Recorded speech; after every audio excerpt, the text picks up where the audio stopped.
Hey, what's up? Hey, you got that mattress out of there. What'd you end up doing with that thing?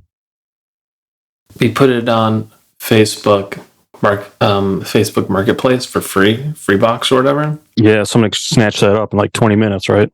Oh, absolutely. A guy came. It was all business. You know what I mean? He didn't want to begin small talk. He didn't want to say hello. He had pre-diabetic legs, wearing shorts, 50 degrees out. I have the mattress really lined up at the door because I don't want some stranger coming and murdering me and my family. Yeah, of course. So I have a mattress ready in between me and him right off the bat. And this guy could have done it in a second, in an instant, could have snapped my neck like that. You know what I mean? Yeah. So I basically shove it at him. Keep him off balance. Yeah. Yeah. I'm acting all rushed and stuff. And like, do you want to look at it? He's like, no, I'm taking this to Gene down the street. I don't know who that is. I've never heard of Gene. We have to go run an errand. He's still strapped the thing to the top of his car. I was like, this guy's going to break into our house. When we come in, he's going to be trying to play hide the salami with us, chasing us around the house, you know? Yeah. Scary thought. Mm-hmm. Forgot to mention this. Well, a couple of things. I want listeners to know that I accept emails and calls like at any time of the night or day. My phone is always on, and I respond to emails really good. I'm a really good administrator. I respond to emails like almost instantly to the detriment of like my family. But that's me because I know my rapport with people who listen to this podcast is of the utmost importance, and their criticism and input, questions, concerns. If you got something going on in your life, you know what I mean? I'm here for you. I'm here to be your friend. That's why I do this. I do this so people hear my voice, so people connect with me, so people are my friend, and I'm friends with them. And it's true. It's parasocial, not true. It is extremely social. Not only that, but I record positive messages that I play on a little recorder that's so quiet. Mm-hmm. I put that next to the microphone. So that's literally playing in your ears when you listen to this in headphones. So you'll start feeling good, and you're not going to know why. And that's it. Okay, yeah. You listen to our podcast one time, you're going to be feeling good. You listen to our podcast 2 times, you're going to be feeling invincible. You listen to it 3 times, I mean, your life is different. You listen to us 4 times, it's game over for everyone. You win. Like on the surface, sure, we help people be pro-social, sex positive, help guys embrace a part of their sexuality that they might be afraid to access on their own. But we also just help them like balance their checkbook, figure out what's a good color to paint their kitchen. Maybe they get in a fight with their girlfriend and they need a little bit of help to walk through it. We just whatever's on people's minds, like we're there for them. The door. This podcast should really be called Open Door because our door is always open for people. Yeah, 4 hours a day. Yeah, absolutely. All that being said, I'm glad that you tossed this dirty mattress at this guy. I came to pick it up. Yeah, to get him off your property as quickly as possible. I want to get rid of this garbage, and the only way to get rid of this garbage is to find garbage people to take it.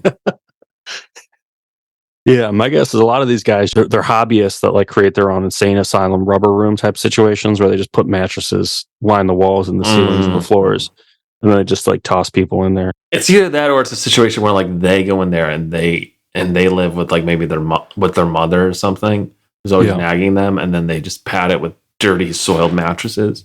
I pissed on this thing like 3 times, like in my sleep, because like when I get too drunk, my wife doesn't want to deal with me because I just get really aggressive. So she sends me downstairs. I wet this thing so many times I never told her about it. I told her we had a mouse infestation and that the mice were peeing on it, but it was really definitely my urine. What's great about a mattress is it just soaks it right up. Like nobody's gonna figure it out until they actually peel the covers off of it, and even then. Well, they're designed that way.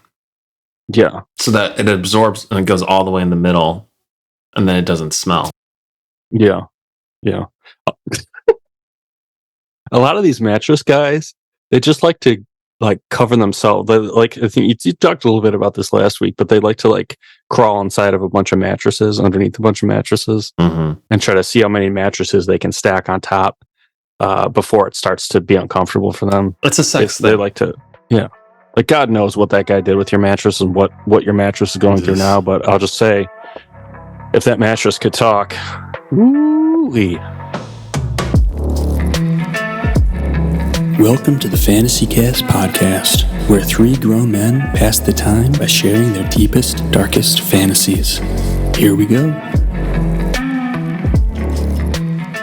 So you ask, what am I doing in this basement with all these boxes? I've been relegated down to the basement. I've got a bunch of toilet paper down here. I've got everything I need to be safe and happy. I've got some yogurt squeeze boxes that are intended for my daughter that I don't mind helping myself to. I got an entire box of Pringles that I might crack into from Costco. So I'm kind of set up here. Not bad. That's the name of the game, is comfort. So you're wearing like a gray sweater with the sleeves cut off. Is that right? That's right, my man. You can't see it, but it's got a bunch of different kinds of stains on it. Okay. I got lentils on here. I got probably Vaseline down here. There's nothing more grimy looking than a stained gray jersey sweater with the sleeves cut off. No, sir. You know, I never I never aired this fantasy on when I just moved into a house. Whenever I move somewhere, I get really paranoid I'm going to get broken into or taken advantage of. Yeah. And so I was really paranoid someone's going to break into my garage because someone had broken into the garage previously. And I just thought it would be cool to have a sniper rifle with the heat vision pointed directly at the garage. I'm in my back porch. They can't see me. The lights are all out. I've smashed the light bulb. Mm-hmm. And I'm just smoking and just watching the garage with a infrared scope on it, playing out every scenario that could possibly happen. Yeah. Of like a guy breaking in there, or a couple guys breaking in there. And you made the good point that I'd probably be the kind of guy that would, you know, play games with someone. You know, I'd like, if there was two of them, or if we had a family member nearby, just to make sure, I'd probably like just maim one, like maybe shoot his foot off. Yeah, yeah. And have him bleed. And then, you know, I'd have an intercom like hooked up like where I was to the garage, and I would be like, you know, I'd be like, there's towels. You're going to want to tie off your foot and keep your leg elevated so you don't pass out. Mm-hmm. You know what I mean? And then he's just bleeding in there. He's calling out for, you know, his partner, Richie, or other deadbeat junkie, in and out of jail his whole life. Calling out for Richie or whatever. And then I draw this other guy out and I shoot him. Yeah. So this poor guy has to watch his friend get shot too, just because they wanted to steal a children's bicycle out of the garage, stuff like that. Right. Yeah. They got more than they bargained for. I think it's a hormonal thing. When you get older, there's something about trapping someone who wanted to take advantage of you, and then you having carte blanche to torture them. That's a very popular fantasy, to like completely justified under the law to do whatever you want to somebody. Power, to feel powerful in that way. Yeah. But I feel like we've been going back and forth.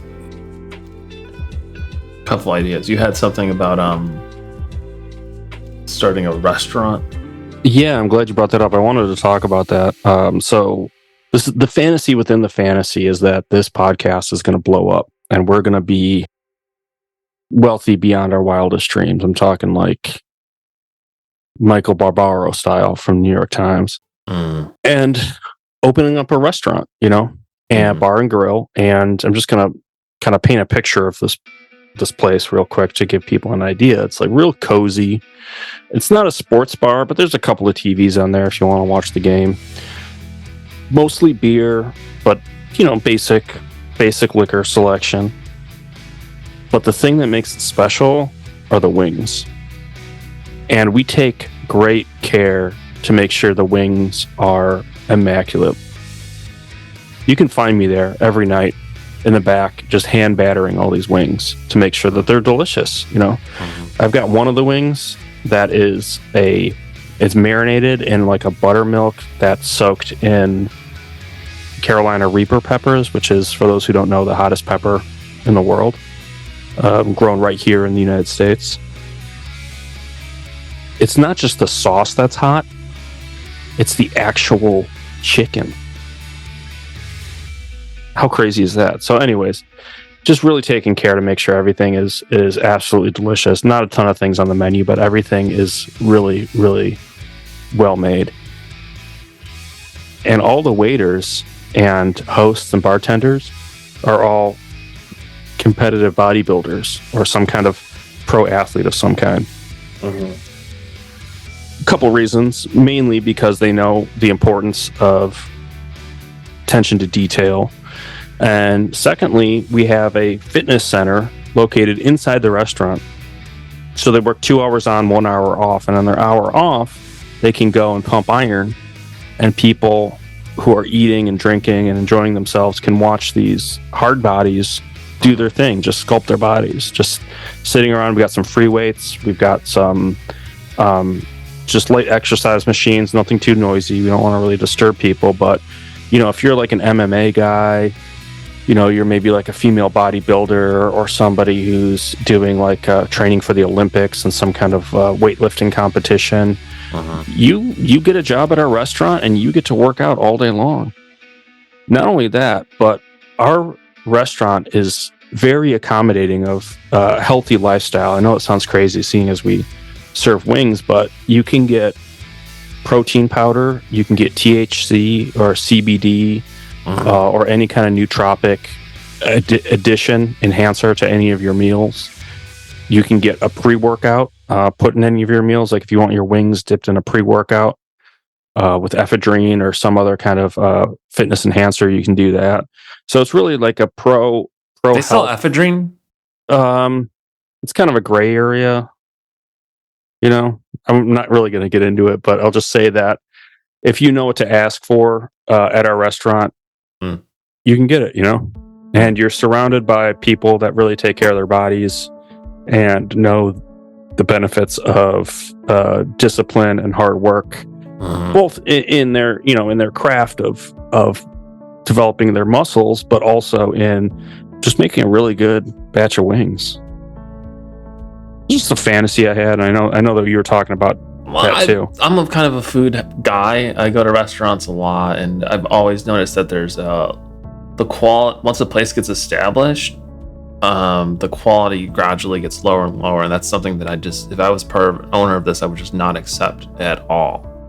Right. I am not afraid to bust in there. I'm in there. You're in there all the time, but I'm like more like whining and dining people, like schmoozing people, trying to get big clients in to check out the catering option where like we outsource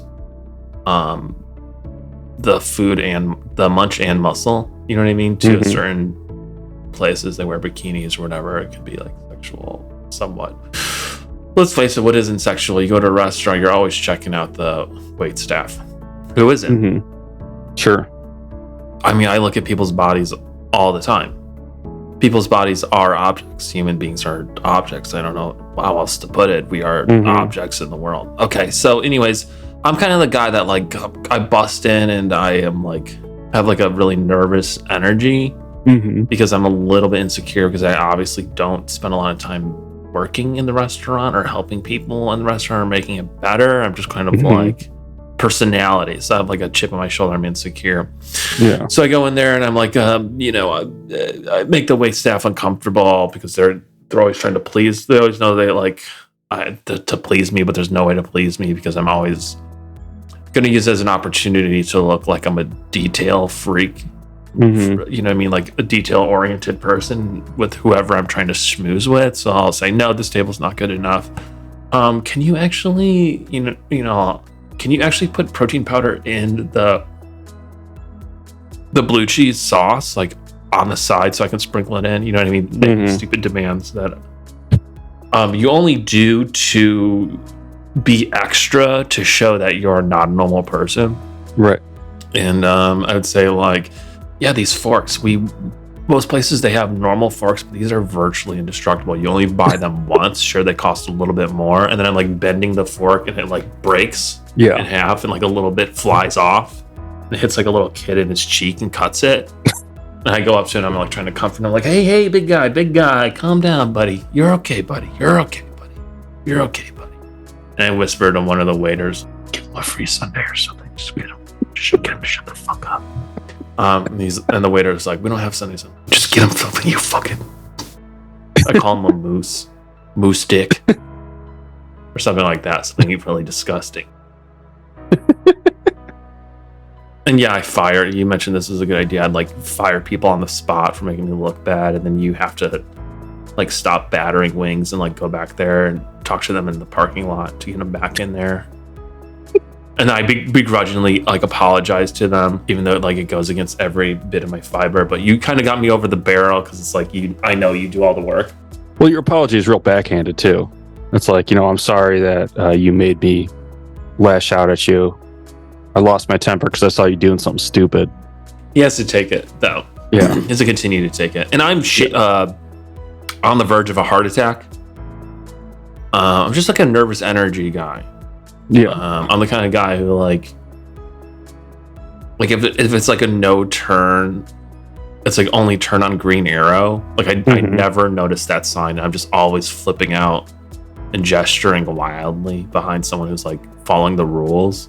Yeah. You know what I mean? Like honking at them, holding the horn down, honking at them. Like, yeah. If a light turns green and they don't go immediately, you lay on the horn, even if you find out that there was like a stroller in front of them and they couldn't drive. Oh, yeah. Otherwise they would kill a family. You still honk at them. Yeah, I like provoke people in like a hysterical, unhinged way. You know what I mean? It's a hysterical male. Where they're just like, just out of control, Yeah. And that's the kind of energy I'd bring into the restaurant and into the business. Somebody's enjoying their meal. You sit down at their table and you ask them how everything is. You introduce yourself as a part owner. You want to know how their meal went. And you bring out the chef to like debase and humiliate them and have the customer tell the chef how their meal was. Yeah, no one wants to participate in it, but everyone kind of goes along because they can just tell that I'm not picking up on cues, that they want to be left alone, or that I'm bothering anyone. I'm lonely. You're lonely, and you're about to escalate whatever awkward thing you're doing. Any provocation of any kind, you're just going to make it 10 times more awkward. So they're just trying to kind of go along to get you out of their hair. I've always wanted to be that kind of guy, just like sweaty. You kind of look like what's his face? The French actor, Depardieu. You know what I mean? Yeah, I look like that, but I'm American. And just like a manic energy, like something like I got hit in the head, or I'm like bipolar or something. Yeah, you just can't ever. The thought of sitting still for 2 seconds is just intolerable for you. They have to keep moving. Yeah, what is it like to live like that? Yeah, even if there's nowhere to move or nothing to do or nowhere to go, you come up with something. I always have like an attractive woman that is just juicing me for my money. I know it, she knows it, but we're cool with it somehow. We actually love each other in a way. You act really impatient around her too. When she asks you stuff, you'll snap at her. She's unfazed. Yeah, she'll be like, "Oh, did you guys does anybody ever use that pool table over there?" And you'll be like, "It's not there for people to use, honey. It's there for the ambiance." She'll be like, "Sorry, I was just asking." Something like that. Yeah, I'm like rolling my eyes at someone, like, "Can you believe this?" And they don't respond because they know it's extremely disrespectful to agree with you and humiliating for them. But there's some dynamic with the woman where like she knows like she owns me. She knows I'm like a pathetic freak. Yeah. You know what I mean? We have like a sick, damaged person relationship. It's actually kind of sweet at the end of the day. Yeah, you found each other and you fill a void in each other's lives. And when nobody else is around and you don't have to like show off for anybody, you're actually really tender with her. Oh, absolutely.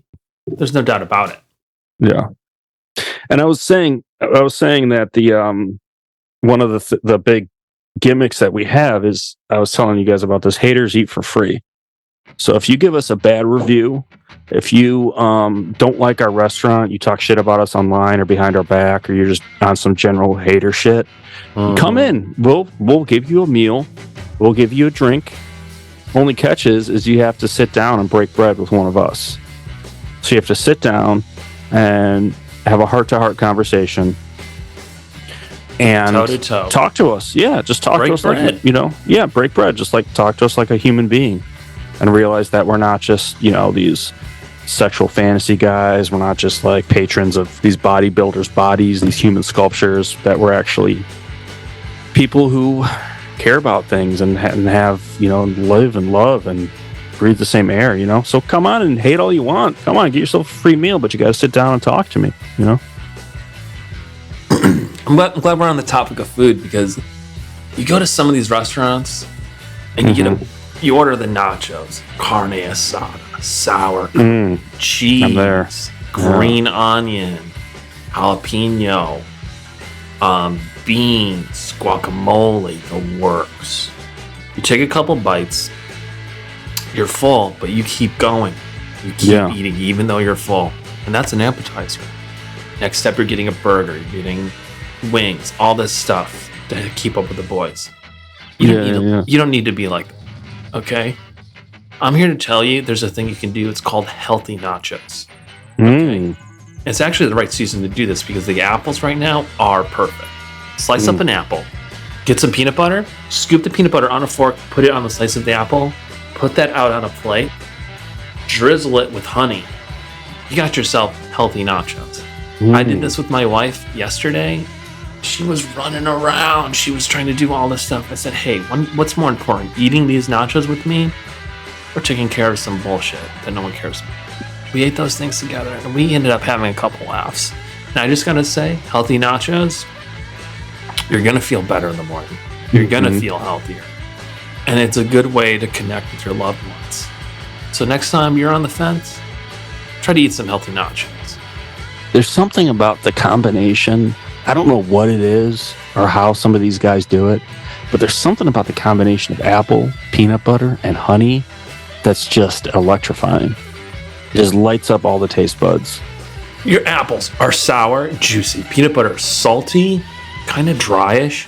And the honey is just a little bit of sweetness. Yeah. So you can make it special, Yeah. Get yourself a real well-blended peanut butter. You get a little bit of that fatty goodness in there. Just really, really fill you up, too. It sticks to your ribs. You could eat an entire plate of healthy nachos, be full, and feel light on your toes. How good would it be to be completely satiated, to be completely full, but feel lighter than you did before you ate? That's healthy nachos. Okay, I got one for you. Yeah.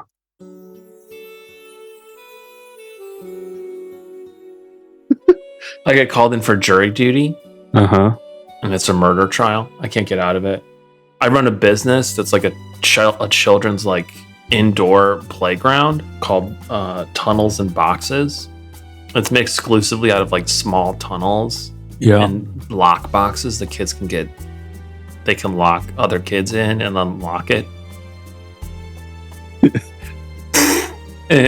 And the tunnels are really close to the ground, so it's like someone like me doesn't want to bend down to get in there, and it's like so complicated. It's like a rat's nest, and there's cameras in there. It's like a rat's nest, and there's cameras. So you can grab a cup of coffee, and you can just watch them on these monitors as they're crawling around and stuff. It's all night vision, too. So when you notice your kid, they have like silver glowing eyes.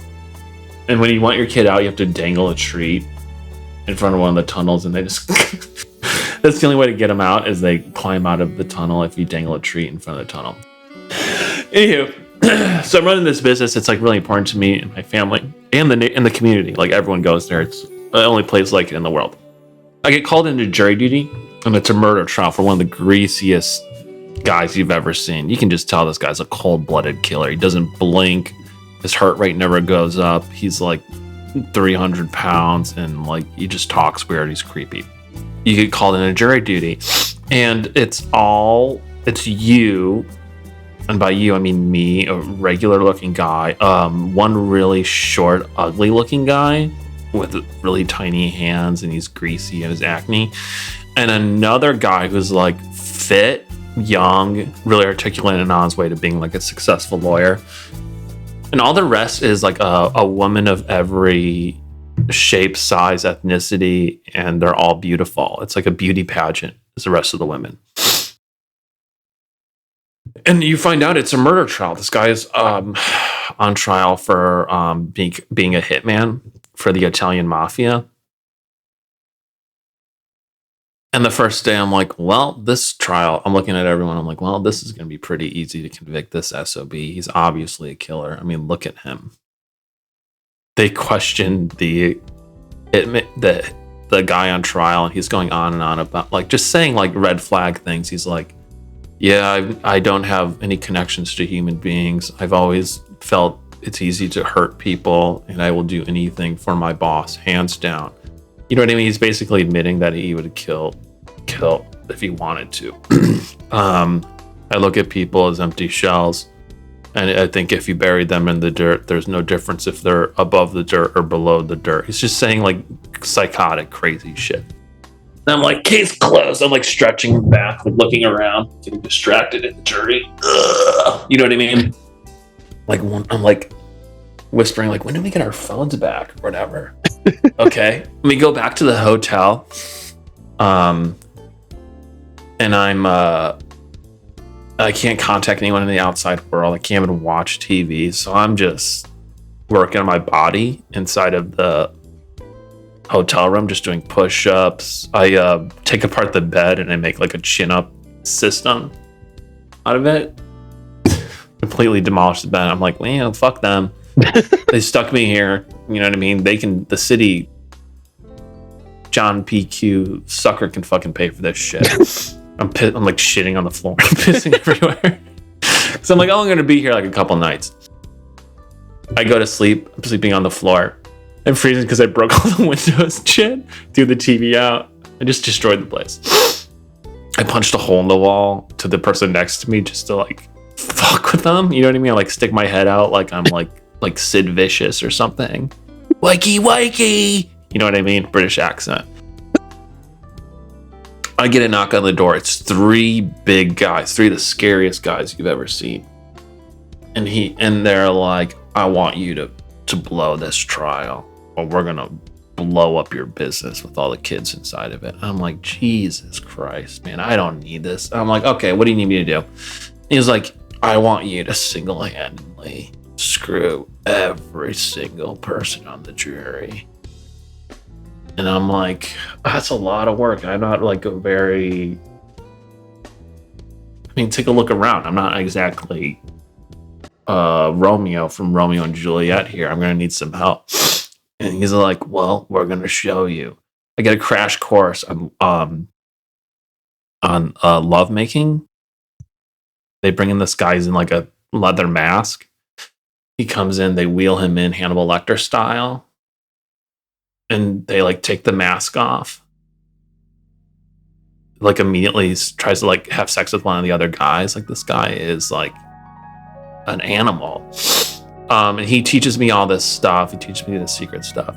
There's a rule like you have to sleep with every single person on the jury for it to be acquitted.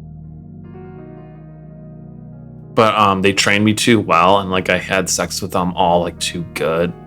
You know what I mean? One woman liked to have passionate sex, so I had passionate sex with her. One of them liked to have more adventurous sex. I had adventurous sex with them. The South Korean one liked to have interesting sex. So, you know, I had like weird, interesting sex. The young guy, he liked to have homosexual sex. So I had like sex with him man to man, as a man and a man would have sex. And then the little nerd guy, I just couldn't crack his code. And so the mafia blows up my business at nighttime just to like send a message like, we're gonna, like the first time there's no kids, if you rebuild this, we're gonna kill all your kids and your family and all that stuff. I'm like, okay, I really gotta seduce this guy. So I go into his room And I'm like, look, man, let me break it down for you. I gotta have sex with you so that this trial ends, so that this guy can get off. And this guy is just, for some reason, out of nowhere, just gets really stubborn. He thought this guy was guilty. He kept going on saying how guilty he was. Now he's like, actually, no, I think he's innocent now. You know what I mean? He starts like stomping his foot like a little kid. I will not have sex with him. I won't do it. You know what I mean? Getting really red-faced. He calls the jury police or whatever, and they drag me out of the room. And I'm like, I need to have sex with him. I need to have sex with him. Chasing it, you know, screaming, they're going to kill my family. You don't get it. You don't get it. You know what I mean? Yeah. And he's just laughing at me. He spits in my face. You know what I mean? He's like really getting off on the power. Then it hits me. I was like, oh, this guy likes power. This guy likes power. So I try to like create situations where he has power over me. So, you know, it's like day 90 of the trial, and everyone's really bored because this guy is like, and then I choked the person and then they died, you know, whatever. Yeah. And then I basically murdered them, but that was a different trial, but I didn't do this one. And then, so I try to put myself in like sexually weak sexual positions where he has all the power. Like I like come in and I'm naked and I've shaved my whole body off. I'm like, I'm really dirty right now. Please, you gotta help me. You know what I mean? Yeah. Can I use your bathtub? And then I'll go into his bath and I'll like slip and fall with like my butt in the air. Yeah. You know what I mean? I'll like look back and stuff like that. And nothing works. I do that. I use like that like South American brainwashing drug where you're like a zombie. You know what I mean? Yeah. I'm like, I just took that stuff. You could do anything to me. You know what I mean? Yeah. Then I realized what the power, the specific power he likes is like, you want everything. You want everything. I'll give you everything. These guys are gonna take everything, so I'll give you one thing more. You know what I mean? I will sign a contract right now that you can have my soul.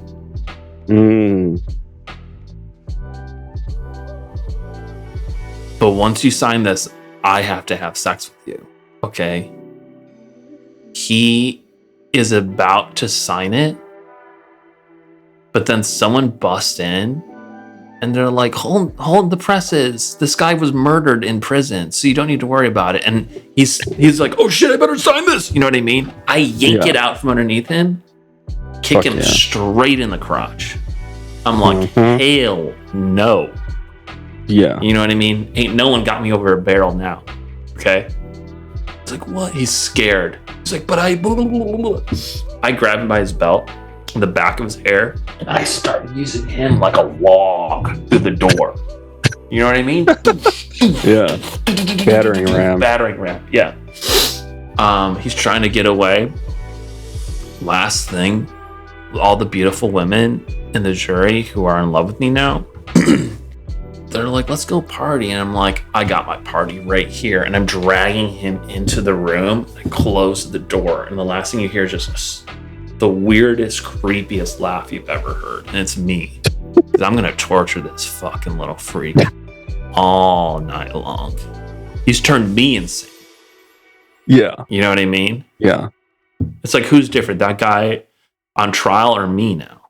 You know? Yeah. Yeah. I like that a lot. And I like that he gets off on power and he effectively broke your brain. You know? He's playing me from the get-go. It's like Kevin Spacey in Seven. God, that is a creepy character.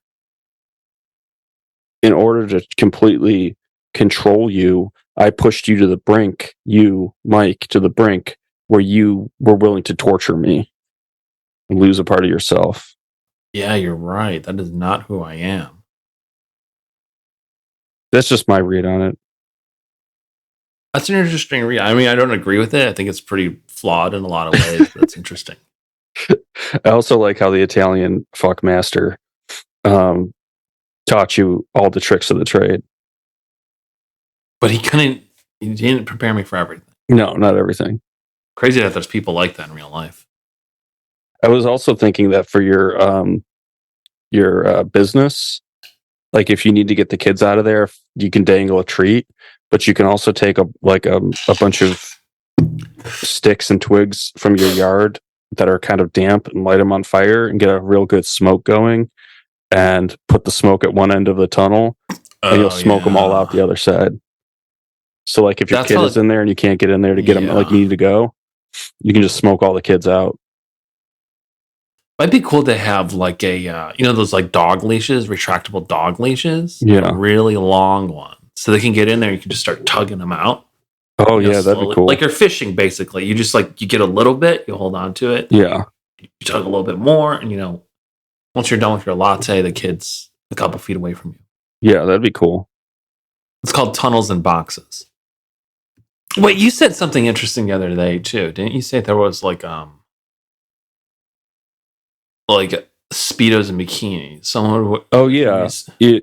What was this? It's a swim class where you can so you take your kid to like a swim class and all the swim instructors are either wearing Speedos or bikinis. So you can sit there while your kid is getting a swim class and you can watch, these fit swim instructors teach your kid how to breathe and kick and paddle and everything like that in bikinis and Speedos. Something for everybody. That's cool. Yeah. They don't care if you get fucked up there too, is the other thing. What if there was a place like kind of in like another situation like this where it's just like it's like a daycare / like hourly motel next door to it and laundry. Mm-hmm. I bet you there'd be a lot of like adulterous adults that would like take advantage of that. Like they watch your kid for a couple hours and you can, like do whatever happens. Yeah, like how they have daycares in the gym now, so you can like drop your kid off and go work out. Exactly. Yeah. I think that'd be a good idea. I think you make a lot of money. Yeah. I had a fantasy. It's kind of like a fantasy about fantasies. You got me thinking the other day. You said I'd never fantasized about being another race. So in this fantasy, I'm a Spanish guy. Like I'm from Spain. I come in the United States to try to build a better life because things are tough in Spain. I'm an Uber driver. It's like really early in the morning, and I go pick up this yuppie guy from like a gentrified neighborhood, and he's got one of those wheelie suitcases and like a computer bag, and he's on his phone like reading Washington Post or something like that. I'm at a stoplight and I say, "Hey, you mind if I hit this?" And I hold up a vape pen. He doesn't want to say yes because I'm driving, but he also doesn't want to seem like he's soft, He wants to seem like he's cool. Because I'm like, he knows I'm a Spaniard, He wants to come across as being, like hip and progressive. So I was like, yeah, go ahead. Yeah. So I take a hit of this vape pen and I start driving and I stop at a stop sign. I'm just staring off into space. I just started completely zoning out to the point where the guy has to be like, "Hey, you go." So I drive and I'm like getting really sleepy and I'm like, man, I'm over here fighting it. And I pull over and I take a nap and I'm like parked in like a crosswalk, and the guy has to get out and get another Uber. I get arrested. I get charged with the DUI. It's my third strike, so I'm going to prison. I walk into prison. The warden is just up my ass right away. Real, just sociopath, stick in the mud. Perfect guy to be a warden. Completely asexual, does not connect with anybody in any way, gets off on order and routine, punishes himself in order to feel something, that kind of guy. So he walks in, he's like, "I got my eye on you. We've had Spaniards in here before. You're nothing new to me." I walk into the chow hall and I know within 2 seconds of being there that I'm going to be running this place within a week, right? There's like a big bald guy, like big ripped bald guy who's like, his hands are fists. He's like throwing a chair. He's like, "I'm so fucking horny. Just what's a fucking pussy? What's a fucking pussy?" People are trying to calm him down, but he's just like pacing around. There's another guy rocking back and forth, and he's like, I just want a whiff. Just give me a whiff. Just give me a whiff. Just give me a whiff. And there's a guy like pacing back and forth, like muttering to himself, smacking his head. He's like, hey, just let me get one of those panties. Just one of those panties. Like, these guys are so horny. They're just completely losing it. And so I go to the biggest guy in the room. I know I got to get this guy hard. This is my only chance of survival.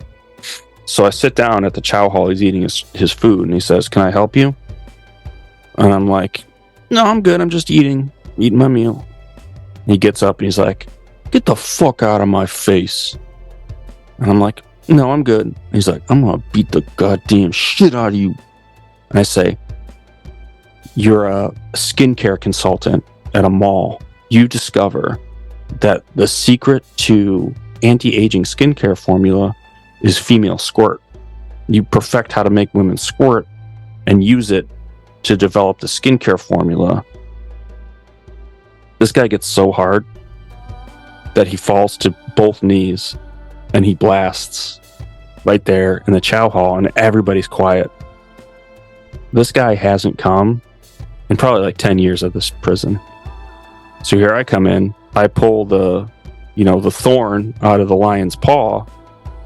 All of a sudden I'm a hero. I reach out my hand, I help him up. Within like a week, people lined up outside of my cell, and I'm sitting in there like some kind of guru guy. I'm telling them fantasies, getting them hard. They go back to their cell and jack off. I'm running this place. Decide that I'm gonna take this thing and I'm gonna start holding some group therapy sessions.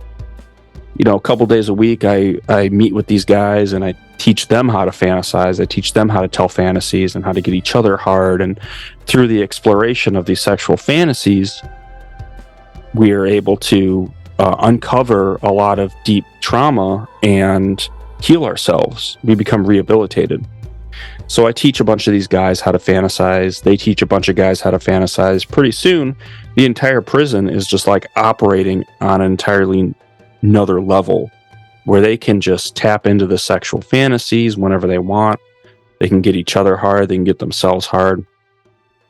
So, of course, this stick in the mud warden doesn't like this. He doesn't like how much power and control we have. He's asexual, so none of this stuff phases him. So he puts me in solitary confinement.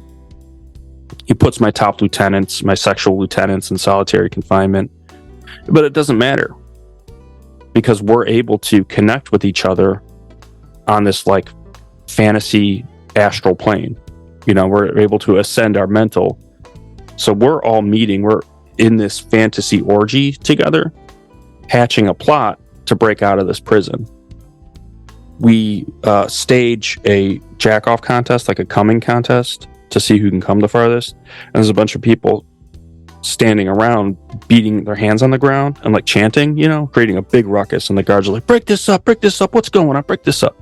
While there's the distraction, I go to like the big comms tower and I knock on the door. I start telling a sexual fantasy to the guy in the tower about how his pubic hair becomes sentient, falls in love with him, and knows exactly how to pleasure him, and like wraps itself around the guy's balls and penis. And the guard in the tower gets so horny.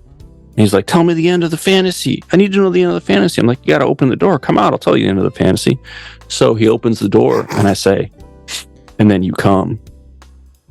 And he falls to the ground and he's just like convulsing. He's coming so hard. So I walk into the comms room and I get on the intercom and I tell the hottest story, the most erotic story about a guy. He's an electrician whose testicles are made out of a material that absorbs electricity, so he's impervious to electric shock. One day he wakes up and his testicles are no longer impervious to electricity. He gets shocked and he feels for the first time that electricity surging through his genitals, and he comes so fucking hard before he dies.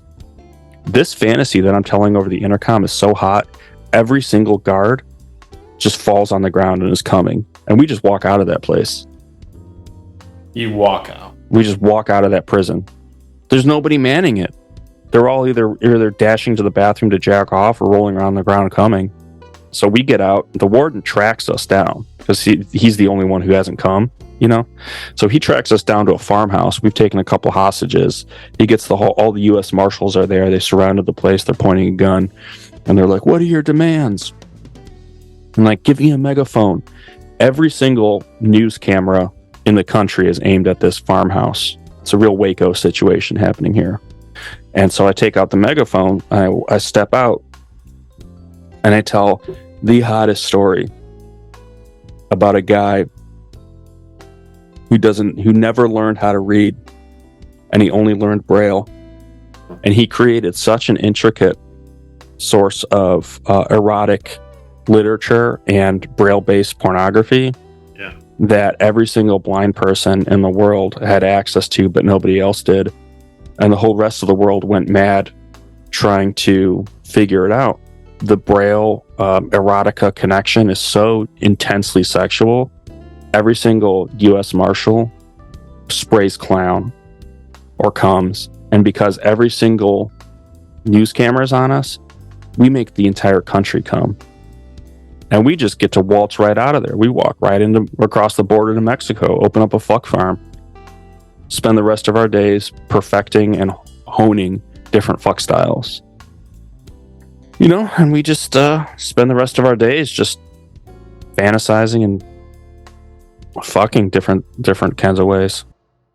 No, I don't know if this is how you envision it, but this is how I think about it. I think that those guys that you saw in the beginning, the huge guy, the huge fist that's flipping out, the guy hitting his head, the other guy just kind of talking to himself. Mm-hmm. Those guys kind of became higher ups, didn't they? In your organization. They did, because they were the horniest guys there. There was the horniest guys in an entire prison full of horny guys. And they were able to channel that energy into some of the most fantastic fantasies you ever heard in your entire life. Damn. One of these guys came up with a fantasy about a guy who developed a butt plug. Yeah. That was also an air fryer. Okay. Like you put an egg in there, you turn it on, you stick it up your ass, it's getting around, 400 degrees inside of the butt plug. You open it up, you got yourself a fried egg afterwards.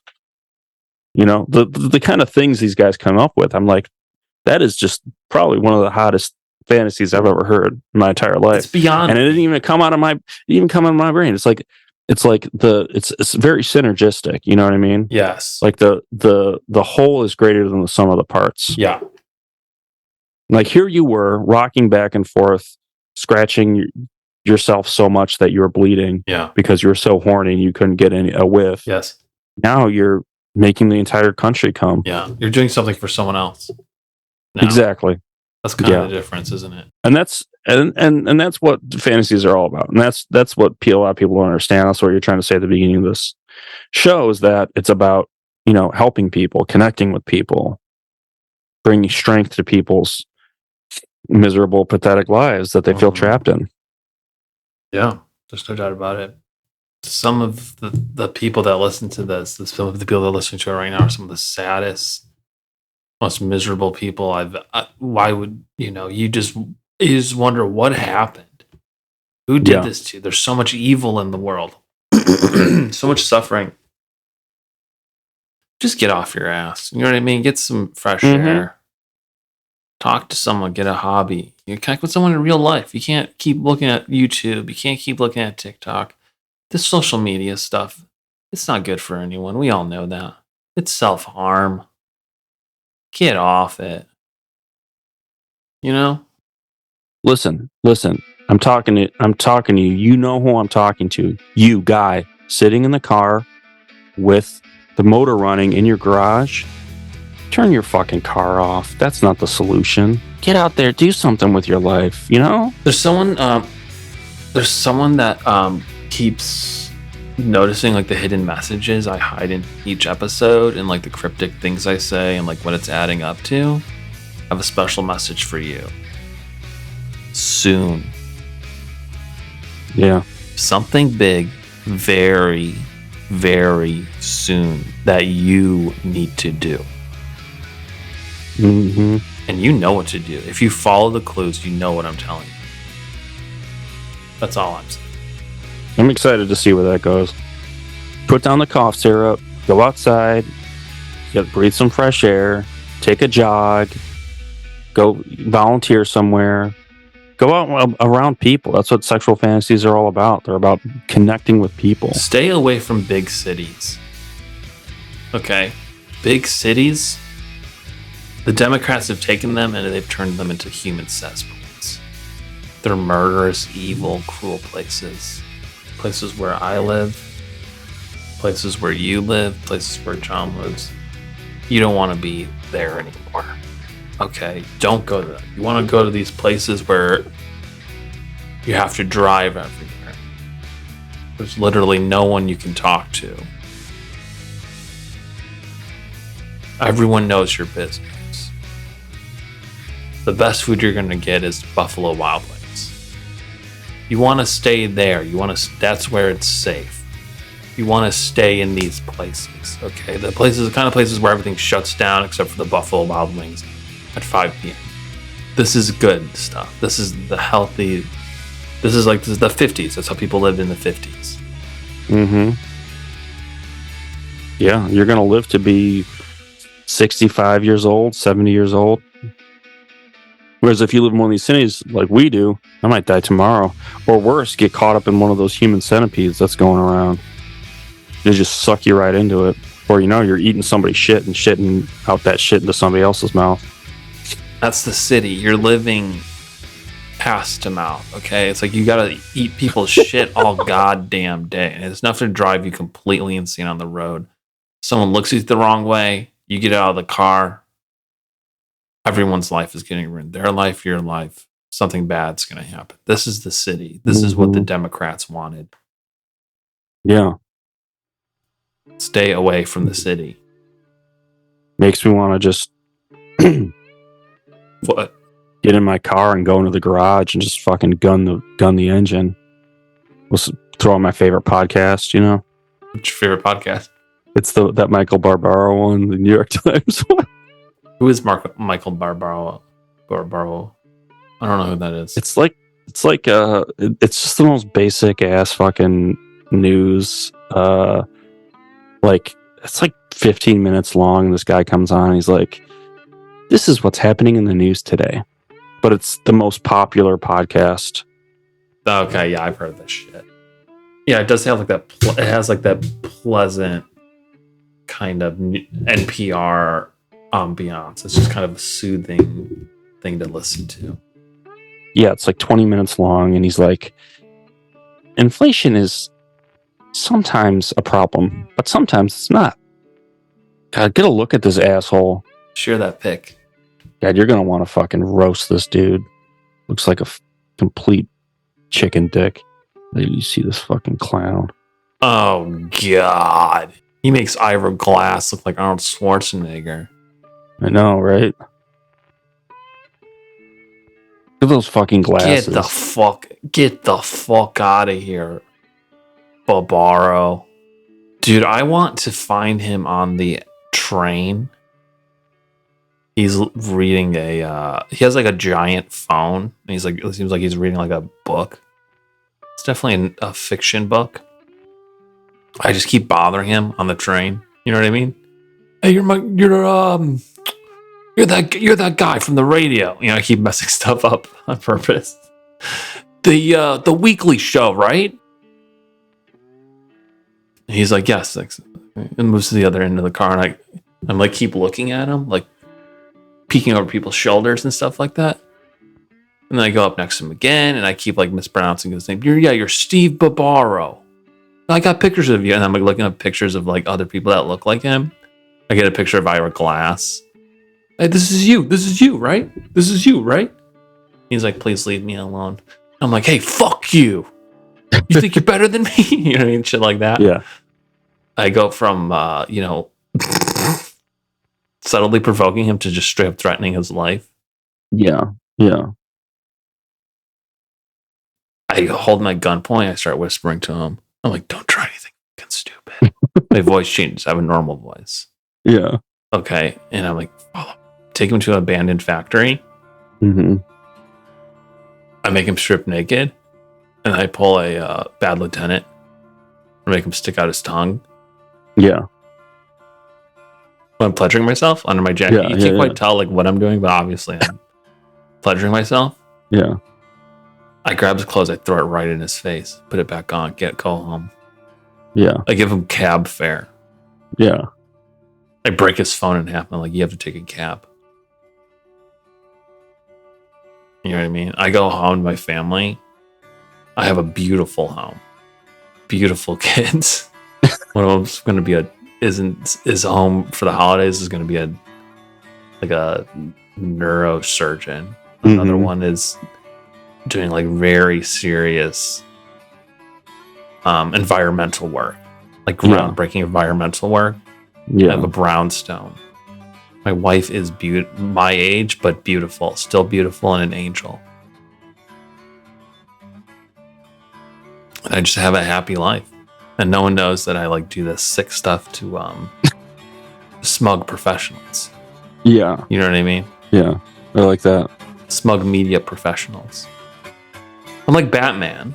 Yeah. You're doing us all a service. I picture I have some kind of leverage on him. Something off the cutting room floor where he's he says the N-word or something like that. Yeah.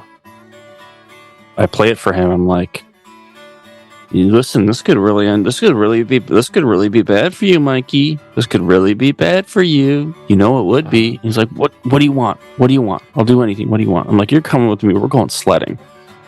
And it's the middle of summer. I'm like, come on, you're going sledding. So I take him up to the top of a hill and I have a sled there. And I'm like, get in the sled. He's like, you sure? I'm like, yeah, get in the sled. He's like, so if I get in the sled, you're going to delete the audio of me saying the N-word? I'm like, yeah, just get in the sled. So he gets in the sled and I kick him really hard in the back and he just goes tumbling down the hill. And he breaks his wrist and he gets like internal bleeding. He's down at the bottom of the hill crying. And I go down there and I'm like, you did all right, Mikey. Here you go. And I toss him the tape and I walk away. Interesting. Yeah. Like, is that the last tape? He'll never know. He'll never know. Looking over his shoulder, maybe that tape's going to drop. He'll never know. Guy like this, he'll try to get ahead of the accusation. Yeah. You know what I mean? Next day on the daily, he's giving like a long-winded apology that actually does more damage because he's like, he won't say exactly what he said or what he did. He'll just allude to it. He's like, in a moment of weakness, I, bloody, blue. It was an ignorant, sad, pathetic, low thing to do. You know what I mean? He likes it. Yeah. He actually likes it. Yeah. I think he would do like a segment where he's like, more and more circle framed glasses wearing guys are saying the N-word. And it's become more and more acceptable. Like he'll try to like lay the groundwork for it's like take the edge off. Yeah. For when it actually drops. And it's actually not that bad. Yeah. Uh-huh. That would be interesting. I also have a fantasy where I'm his tailor. Or like I somehow work my way into getting into. How do you pick out this sweatshirt he's wearing? I don't know. Where do you even get something like that? What is it? You get it mailed to your fucking house in a box for one of those companies that like picks out your outfits for the week. Okay. That's what I think. But anyways, so I'm one of those companies that sends some clothes. Yeah. Oh, cool. And I sew into the seams of his clothes little irritants, that I continue to introduce different irritants and allergens into his skin. So he slowly builds up allergies to all these different, pollens and dusts and microfibers and all this other shit. And then one day he's walking out of the studio and I just throw all of them at him at one time. It's just like a burlap. It's like a burlap pillow filled with just different kinds of dust, pollen.